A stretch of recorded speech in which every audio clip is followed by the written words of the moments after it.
You're running as a Democrat, aren't you? I sure am. I've been a Democrat all my life. Have they done the endorsements yet, or are they not going to until after the primary? It's my understanding that they won't act until after the primary. Okay. All right. So we'll have to wait until after September. Let's talk a little bit about your plan for jobs, because it seems as though a lot of it hinges on the word green and the alternative energy, and as you're saying before the break, biomass. But there's some evidence out there. In fact, there's a lot of it out there now.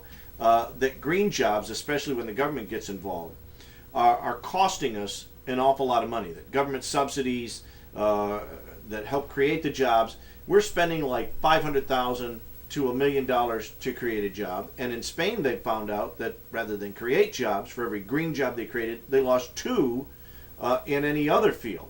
How are we going to get around that? Is there a way to get around there, or are you people just ignoring those kind of figures? Well, Fred, first of all, I'd be interested in looking at any data that you have and looking at any studies, because and I will. That's all of it right there. And I will look at all of that. I know that right now today, Fred, while we've lost manufacturing jobs in Northwest Ohio, we have gained 6,000 to 7,000 jobs in the solar field. And that's not just people, Fred, who make solar panels, so that's an important part of it. I was over just the other day at the University of Toledo Photovoltaics Lab, where the university has attracted 2 people, top researchers in this country, from Golden, Colorado to Toledo, Ohio. And while it may be cloudy here and the terrain is probably not as pretty as Golden, Colorado, Certainly not.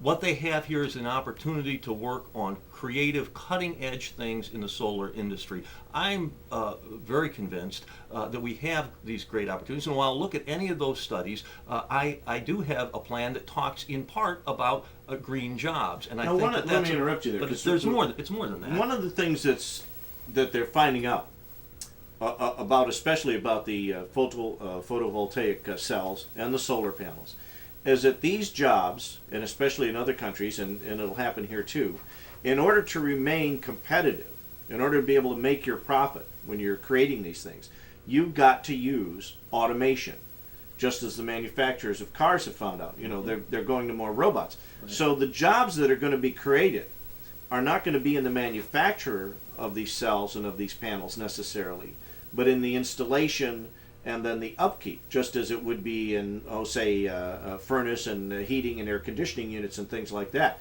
Computers and automation robots will create them. The jobs are going to come down the road. They're not going to be here for a while. Are you expecting that the manufacturing plants are going to set up here in Ohio and in Northwest Ohio and create these jobs? Well, they're doing exactly that right now, Fred, with First Solar. Do you know that Sunlight Corporation has an application into the federal government for a $100 million expansion loan guarantee? I want to make sure, in the role that the city of Toledo can play in that, is to be sure that if that goes through and Sunlight's ready to expand by $100 million, that we're ready to put the infrastructure in. So many of the things in my plan that I'm talking about are traditional government responsibilities: water, sewer, roads, bridges.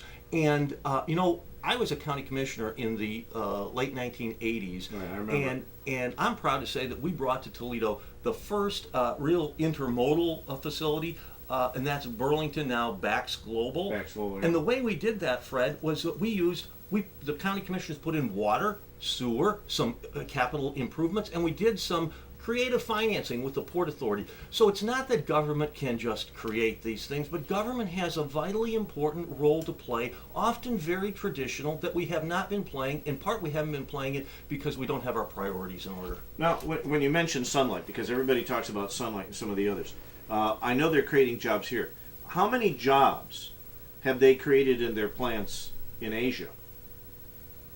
Do you have any idea? Sunlight? Sunlight or any of the other Okay, I'm not solar familiar companies. with Sunlight having a plant in Asia. My understanding is that grew out of the University of Toledo, that they're a startup here, that they're a locally homegrown company, and that's Will you look into that? Because I've heard a number of times that, I do know the solar this. companies here, although they may be based here, have some less expensive and more efficient, of course, able to make a profit plants over in Malaysia. Well, I will perhaps take issue with this issue of more efficient, because we have a workforce here, Fred, that is really top notch. It's one of the reasons that as we look at the so-called green jobs, that includes next generation cars and powertrain, and the work that powertrain is getting and the work that Jeep is getting. We're ready here in Northwest Ohio to play an important role in manufacturing complex, advanced products because of,